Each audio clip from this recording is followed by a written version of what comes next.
मूंगफली की चिक्की एकदम सूखी, बिल्कुल भी हाथ में नहीं चिपकेगी और ये 1 महीने तक सूखी ही बनी रहेगी। इसमें हमने सीक्रेट इंग्रेडिएंट्स यूज़ किया है। तो फ्रेंड, मैं इसकी पूरी रेसिपी आपके साथ शेयर करती हूँ। तो इस चिक्की को बनाने के लिए हमने भुने हुए मूंगफली के दाने लिए हैं, जो सॉल्टी होते हैं। इन दानों को हमने लिया है, भुने हुए होते हैं। इनको एक बार फिर से हमें ड्राई रोस्ट कर लेना है, जिससे कि इसकी नमी निकल जाए। हालांकि ये भुने हुए हैं, लेकिन हमें थोड़ा सा और भूनना है। तो ये जो मूंगफली के दाने हैं, इनको हमने अंदाज से लिया हुआ है। इनको मैं साफ़ करने के बाद में वज़न करूँगी कि ये कितने हैं। तो थोड़ा सा भूनने के बाद में हम मसल कर देख लेंगे। ये और ज़्यादा कुरकुरे से हो गए हैं, छिलका आसानी से निकल रहा है। इस समय हम फ्लेम को बंद कर देते हैं। अब थोड़ी देर के लिए दानों को हम ठंडा कर लेते हैं। इसके बाद में हम दोनों हाथों से मूंगफली के दानों को मस लेंगे, तो ये बड़े आसानी से छिल जाएंगे। हमने कच्चे दाने का यूज़ नहीं किया है, इसलिए भूनने में आपको हार्डली 5 से 6 मिनट का ही टाइम लगेगा, ज़्यादा नहीं लगेगा। और इसके बाद हमें इनके छिलके निकाल लेने हैं। तो हमको तो फटक कर निकालना आता है, लेकिन अगर आपको ना आए तो इस तरह से झारे में डालिए और छन्नी कर लीजिए और ऊपर वाले दानों को मसल लीजिए, तो सारे दाने बिल्कुल क्लीन हो जाएंगे। ये बड़े वाले दाने हैं, तो इनको आप चाहें तो जो कुटनी होती है, खलकुटनी, उससे भी कूट सकते हैं, लोढ़े से कूट सकते हैं, या इस तरह से दरदरा सा क्रश कर सकते हैं। तो हमने यहाँ पर चॉपर का यूज़ किया है, दानेदार क्रश किया है। आप देख सकते हैं कि इस तरह से हमने मोटा मोटा ही दानों को पीसा है, बिल्कुल बारीक नहीं किया है। तो सारे मूंगफली के दानों को हम इसी तरह से क्रश करके तैयार कर लेते हैं और एक अलग बर्तन में रखते जाते हैं।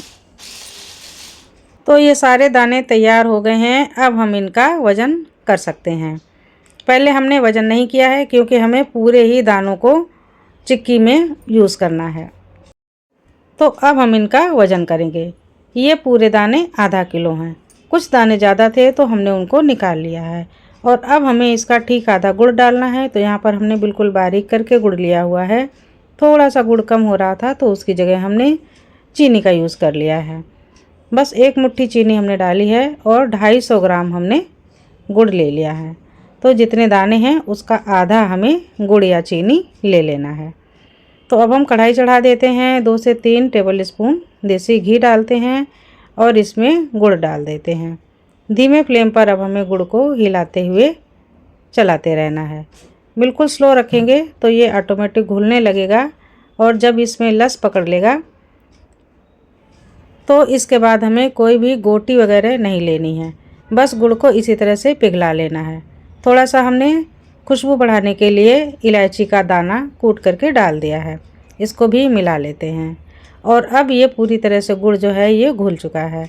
अब इसी घुले हुए गुड़ में हम मूंगफली के दाने डाल देते हैं। तो अब हम डाल रहे हैं 2 टेबल स्पून भर के, या तो 1 छोटी कटोरी मिल्क पाउडर।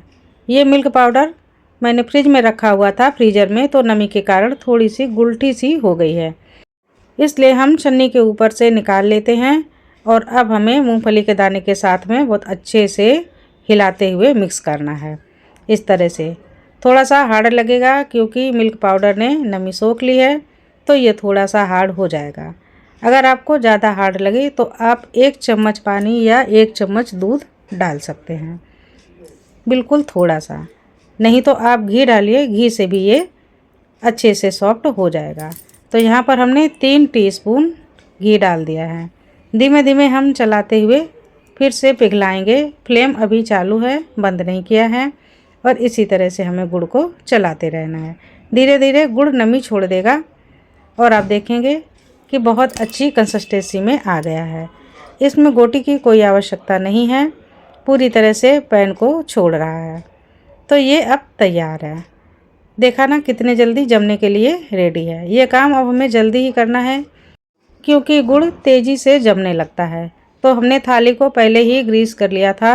अब हम कलछी से थोड़ा थोड़ा मिश्रण थाली में डालते जाएंगे और अच्छे से दबाते हुए फैला लेंगे।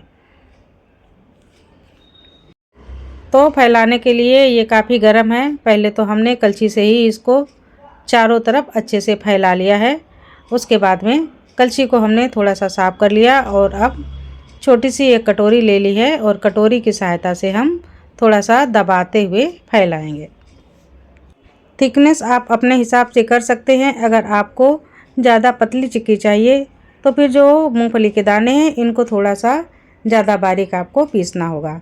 हमने बड़े बड़े दाने रखे हैं इसलिए हमने थिकनेस थोड़ी ज़्यादा रखी है। अब कट हम इसी समय लगा लेंगे क्योंकि गुड़ बड़ी जल्दी सूखेगा तो फिर इसमें जो पीस हैं इनके अच्छे आकार नहीं बनेंगे, इसलिए अब हम इसी समय कट लगा लेते हैं। तो आप देख सकते हैं मूंगफली की चिक्की या मूंगफली की बर्फ़ी बिल्कुल रेडी है। मकर संक्रांति पर इस बार बनाइए, बिल्कुल भी नहीं बिगड़ेगी। मेजरमेंट बिल्कुल परफेक्ट है। और फ्रेंड, ये जो चिक्की होती है ये चिपकती बिल्कुल भी नहीं है। अक्सर हम चिक्की बनाते हैं और कुछ समय बाद वो चिपकने लगती है, लेकिन ये बिल्कुल नहीं चिपकेगी क्योंकि इसमें हमने मूंगफली को क्रश किया है तो कुछ उसमें पाउडर बन गया है और इसमें मिल्क पाउडर डाला है, तो ये मिल्क के स्वाद वाली मूंगफली की चिक्की बन करके तैयार होगी। अब जब कुछ समय बाद में ये थाली से चिपक जाए या निकालने में टूटने लगे तो गैस को जला करके ऊपर थोड़ा सा घुमा लेना है। इसके बाद में आप देखेंगे कि बड़े आसानी से ये निकल आएगी और जो इसके पीस हैं ये भी टूट करके ख़राब नहीं होंगे। थोड़ा सा वक्त लगेगा और एक एक पीस आपके बनते चले जाएंगे। तो इस तरह से हमने चिक्की बना करके तैयार कर ली है। मुझे बहुत अच्छा लग रहा है कि इसमें मिल्क का स्वाद है, साथ में ये सूखी सूखी सी बनी है। और इस बार मैंने लड्डू के बजाय ये वाली चिक्की बनाई है। वैसे तो हमने कई बार मूंगफली के और तिल के लड्डू बनाए हैं, चिक्की बनाई है, उनको मैंने शेयर किया है। डिस्क्रिप्शन बॉक्स में आप लिंक को देख सकते हैं। अब आप सावधानी से इस तरह से चिक्की को निकाल लीजिए और इस चिक्की को आप डिब्बे में भर करके 1 महीने तक रख सकते हैं। ये बिल्कुल भी चिपचिपी नहीं होगी, इसकी यही खासियत है।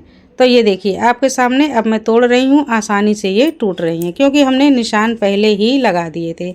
और मकर संक्रांति में बच्चों के लिए हम कुछ ना कुछ अलग तो बनाते ही हैं। तो आप मिल्क पाउडर डाल करके इस तरह से चिक्की एक बार बना करके देखिए। स्वाद में ये मूंगफली की मिठाई लगेगी, चिक्की तो बिल्कुल लगेगी ही नहीं क्योंकि ये बिल्कुल भी नहीं चिपक रही है। यह इसकी खासियत है। तो फ्रेंड, अगर आपको ये रेसिपी पसंद आई हो तो लाइक, कमेंट और शेयर करके मुझे बताइएगा कि कैसी बनी है। आप सभी को दिल से मकर संक्रांति की बहुत बहुत शुभकामनाएं। आप सभी स्वस्थ रहें, खुश रहें, त्यौहार मनाते रहें। नमस्कार।